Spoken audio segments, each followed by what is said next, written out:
Hey there! Thank you for tuning into Duckbricks. I'm Chris, and well, happy birthday Ninjago! Today, January 14th, 2021, is Ninjago's 10-year anniversary. To celebrate, I've been showcasing my massive LEGO Ninjago collection, featuring every single set, minifigure, building, vehicle, you name it, if it's Ninjago, it's in the collection. If you haven't checked out part 1 already, which was covering the land and some water-based vehicles that aren't in the air, now we'll be moving on to the many Ninjago Mechs. Well, let's sit back and enjoy. Thank you all for tuning into Duckbricks. Over here, I have mounted all of the hero Ninjago Mechs, of which there are quite a ton. We'll start off at the very top here. That's actually probably one of my favorite, if not my favorite Ninjago mech. It's actually from the LEGO Ninjago movie, and obviously I'm not the biggest fan of the movie, but the mech itself is such a unique concept for a LEGO mech. Mounting an entire mech on a unicycle is such a really neat thing to do for Cole. The really cool thing is that the lights actually flip up to reveal speakers because it was a sound-themed mech, so that is a very fun mech. It's not a design that we've really ever gotten outside of Ninjago, or even outside of the Ninjago movie line, so that is really cool to me. Moving on down, we have a kind of revamp of Kai's Ninjago movie mech. Now this one famously did not come with any knees, so I actually had to mod it to give it knees as well as to give the legs a little bit more articulation, and to kind of refine the front pauldron here, as well as move these kind of outwards a little bit, just to reflect the movie iteration a little bit more. Obviously, it's a completely different scale than the movie version, but I was trying to bring it as close as I possibly could to the actual movie while actually giving it knee articulation in the form of these click hinge joints, which I'd say I was relatively successful at, although it is a little bit weak, especially around these joints, so I definitely want to play around with it a little bit more. The small mech up here, before we forget, is Kai's mech from Season 2, which was actually built by Nia. It's a very small mech, but a classic Ninjago one. One of my favorite tiny Ninjago mechs, in fact. Just a very classic kind of build. They don't really do mechs this small anymore, so it is kind of nice to get a very small one there, which actually did feature a lot in the show. Another small Kai mech, which is actually a lot more recent, is this mech from Prime Empire. Now, this is a very interesting set because you could actually build the set in two different ways. You could choose to build it as a mech, which you can see there, or you could have chosen to build it as a jet. And in fact, the set was called Kai's Mech Jet.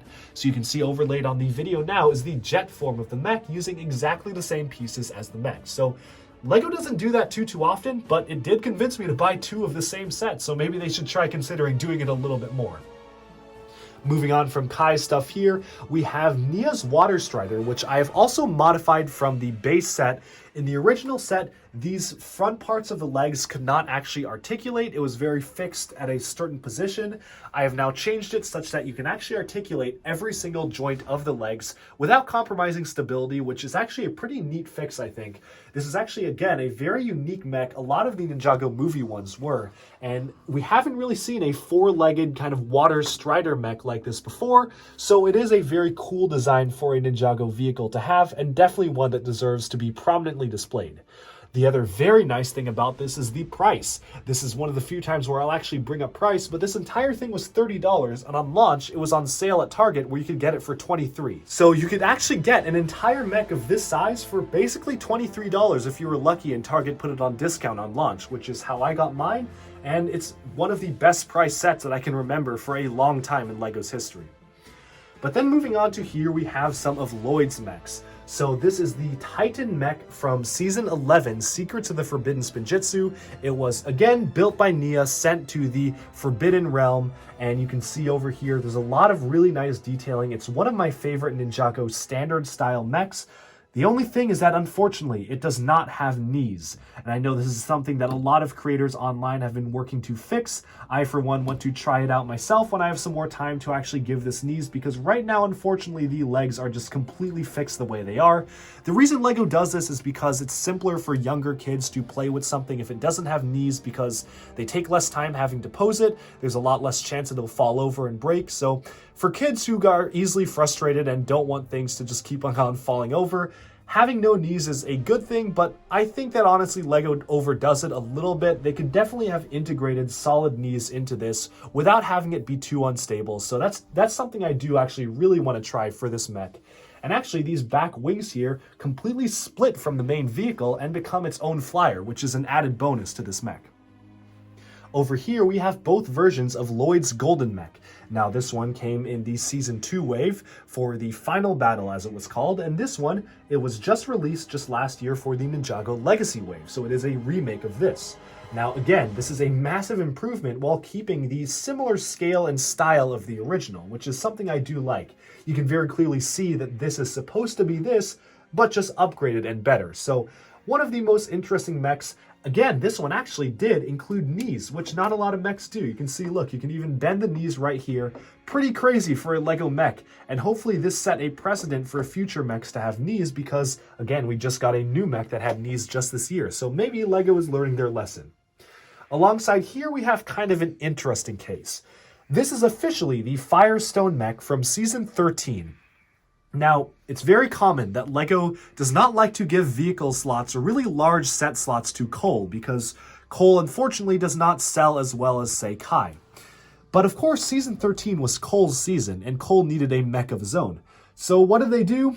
They packaged him in a predominantly red mech, called it the Firestone mech, and essentially sold it as a Kai and Cole mech.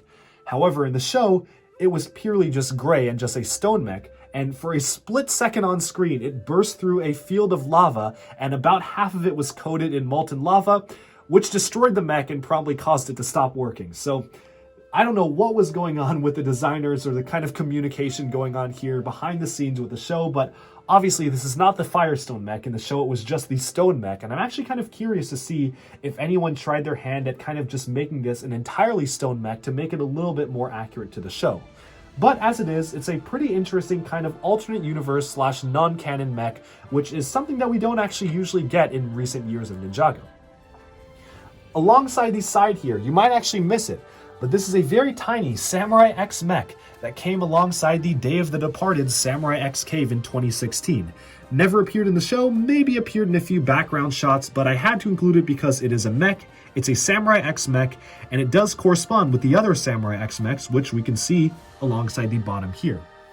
This right here is the original Samurai X mech, one of the most classic ones from LEGO in 2012. This was used for Season 1, Rise of the Snakes, although Nia used this in future seasons as well, including all the way up to Rebooted. So this got a lot of use in the show, a very iconic mech from Ninjago. And actually, again, this one did not have knees, but I actually did mod it to have knees. So now I did some very easy modifications, and you can bend the knees at least a little bit, if you can even call this a knee. The legs are pretty stubby, especially for its time, but it is a good mech, especially for coming out in 2012. This actually is the Legacy remake version, where LEGO essentially decided that they did not need to make Nia's Samurai X mech this big. They could make it at a very small scale right here and essentially still preserve the exact detail that it had. Was it a success? Maybe. I probably would have preferred to see a larger Legacy mech, but it is still nice to get one in a more modern fashion, and I do like small-scale mechs, like I mentioned at the other set, the Kai's Fire mech that was very small, a very charming little mech, and it's kind of replicated here as well. And you can at least still see the details that are very similar to the actual set, from the kind of arm blades here, which of course the shoulder pauldrons were these train front guard pieces. They're now kind of a clip piece on the side, but it does have the same aesthetics and whatnot. The final Samurai X mech does not belong to Nia's Samurai X, but instead belongs to Pixel's Samurai X when she took up the mantle in Season 8, Sons of Garmadon. This one was pretty much still used, actually up to today. You can still see this mech in the show. Whenever Samurai X is needed, this mech is there, so gotten a lot of screen time for actually being packaged alongside Killo's motorcycle, which we took a look at earlier. So a very small mech, but a very interesting one, and in my opinion, a little bit better than this one.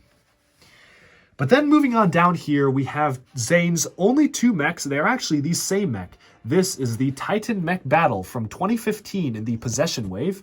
And this is the Titan Mech Battle, which came out a few weeks ago from the Legacy Wave. It essentially is a remake of this at a much larger scale. Funnily enough, this set in 2015 not only came with Zane's mech, but it came with a much larger complementary four-armed ghost mech, which is why it was called the Titan Mech Battle. This set uses more pieces than both of those mechs combined, but it uses them all in just one mech. So they essentially took this and just beefed it up significantly. And yes, Thanks to Nick Voss, who's a very famous LEGO designer, it actually has knees, and these knees have a lot of friction to them. It's actually one of the best ways of building knees I've seen in an official LEGO mech, even for just fan-created stuff. I mean, this is pretty crazy as a knee design. It uses basically 8 mixable ball joints aligned in very complex manners to have a lot of friction induced in the knee here, and I really hope they reuse this technique for future sets, because this is such a unique design for knees for a mech. It's not something they've ever done in an official LEGO set before. In fact, I've never even seen AFOLs or adult builders use this for their own custom stuff. So if LEGO could just use this exact joint for all of their knees on their future mechs, I'd be very happy. But then moving on to the rest of it, you can see that it is very similar to the old one with a few key differences. The blades that are featured on the back of this one have been turned into gold. He's got an additional saw blade, which maybe actually does represent these little shurikens that he kept on the side of his mech's arm here. Obviously, the scale is just so much larger. What is funny to me is that they actually did keep the 3-fingered approach to this little mech. The large one also just has 3 corresponding really beefy fingers, and they easily could have included a 4th here, but they chose not to because the original one only had 3, which I think is kind of a funny detail. Now, if we move on down here, this is just another very simple Lloyd mech. Never appeared in the show. This was another book exclusive. It came with one of the Building with Ninjago DK books, so you do have this green mech here. Pretty simple build, but it does have some unique parts usages, like using chairs to form the cockpit and using kind of window blinds to form the side samurai-esque armor, which is a pretty unique design, I will say. Again, though, non-canon, nothing too much interesting, so we can move on to Cole over here. We have his 2 TV show mechs. These are, again, supposed to represent the same exact build. This is the build that fit on the back of Jay's Thunder Raider all the way back in 2014 for the rebooted line. And this is the build that fits on the Legacy Thunder Raider, which came out in 2020. Obviously, again, you have a massive upgrade from here to here. And again, this was made by the same designer as this set, so he did include knees. You can actually see that this set does include knees. These are some of the few mechs that LEGO makes that do include knees. Of course, it's kind of easier to do on a smaller scale like this, but I do appreciate that he actually managed to include it, even in something like this, where of course the original one used the simple CCBS joints and did not have knees. Over here, we have Jay's Electro Mech. We are actually getting a revamp of this, a legacy version of Jay's mech coming out later in March. Unfortunately, though, the new set is going to be a 4+ set, and we've actually seen the set. It consists of very few pieces, essentially 1 large piece for the torso, 2 large pieces for the legs, and you've got some stuff in the back, and they call it a day. So it's going to be actually a big downgrade from this mech. This also isn't already one of my favorite ones. There isn't too much special going on about it, in my opinion, so I'm really hoping that they actually take the chance to really redo it for real outside of just a 4+ set. So hopefully, maybe down the line, they'll decide to redo it, because they did do Jay's Jet, for example, in both Legacy for regular Legacy and for 4+. So who knows? Maybe they're doing it in 4+ first, and then they have a much larger one coming out soon. The final hero mech here does not correspond to any of the ninja, but instead is Ronin's salvage mech from the Day of the Departed and Hands of Time Wave. What's interesting about this build is that this actually did not first appear in a set form. It appeared in a video game format for the video game Shadow of Ronin, which is non-canon. Essentially, Ronin had a mech in the Shadow of Ronin game, and LEGO looked at the mech and said, oh, that's a pretty cool design, why don't we actually give that to him in the show? So a few years later, they actually did give us the mech in set form, and it did not have knees, although I have again modified this one to have knees. It was a very simple modification that just used a few simple ball joint pieces to allow him to have a unique knee structure down here. So it is a very simple modification I made to the set. Otherwise, it's a pretty basic mech, although it is kind of unique based on how this whole samurai-esque kendo helmet cockpit works here. But moving on from the ninja focus mechs, we can move all the way around here and take a look at the villain mechs. Starting off at the very top is the Garma Mecha Man. It was from the Ninjago movie line in 2017. To be honest, not one of my favorite mechs. The legs are very chunky. You can see that it has no knees as usual. Nothing really here that stands out too much other than the face, which is supposed to evoke a hammerhead shark. However, what's much more fun and more interesting is this mech right here, Garmin Hunt's Shark Mech. Obviously, it's just a massive shark, but with legs. I think that's such a unique and funny concept for a mech. Does it really fit with Garmadon as a character, especially in the TV show? Maybe not, but again, this was the Ninjago movie, where really anything goes, and this was a fun and silly concept to go for. I love how the panels on the side actually evoke gills of a shark, very much looking like the actual animal. You can twist a gear on the side to have the jaw open up and down, even fire some missiles down there, so what's not to like? It's just a giant shark with legs. Alongside it is another movie shark villain. This one's actually a piranha mech. Actually quite a good piece usage up there with the underside of what's normally used on airplane hulls, used as the front of the mouth there. So quite a unique thing for a small size. Moving on down here, we have something that's also affiliated with Garmadon, but this time it was actually for the TV show. This is the Oni Titan, used for the finale of Season 8 and used throughout Season 9. It actually is responsible for Harumi's demise and terrorized the city throughout the season. What I love about this mech, or it's not really even a mech, it's more of a giant stone giant right here, is that you can kind of see that it's built out of different pieces of nature, and it was cobbled together out of rocks and whatnot. You can see a little tree that's sticking out of the back that suggests that it was taken from like a mountainside or something and just added on to this massive creature. And it even has a sheath on the side of its kind of pauldrons there where you can pull out two large swords, which unfortunately were not seen in the show.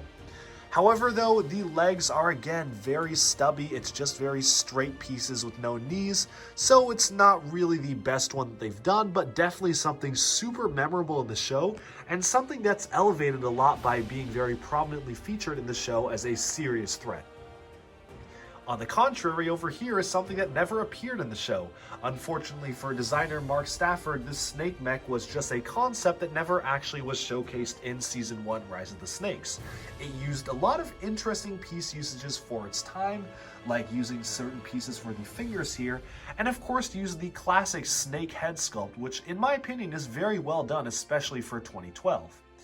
Moving on down here, we have this one, which is actually the Ghost version of Nia's Samurai X mech. It has been possessed by ghosts, grown an extra pair of arms, but many of the parts usages are actually the same, such as using this train railguard piece here for the shoulder armor.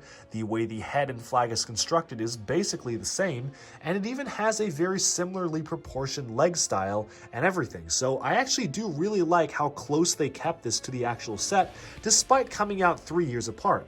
The original Samurai X mech came out in 2012, and this came out in 2015 to complement Zane's Titan mech.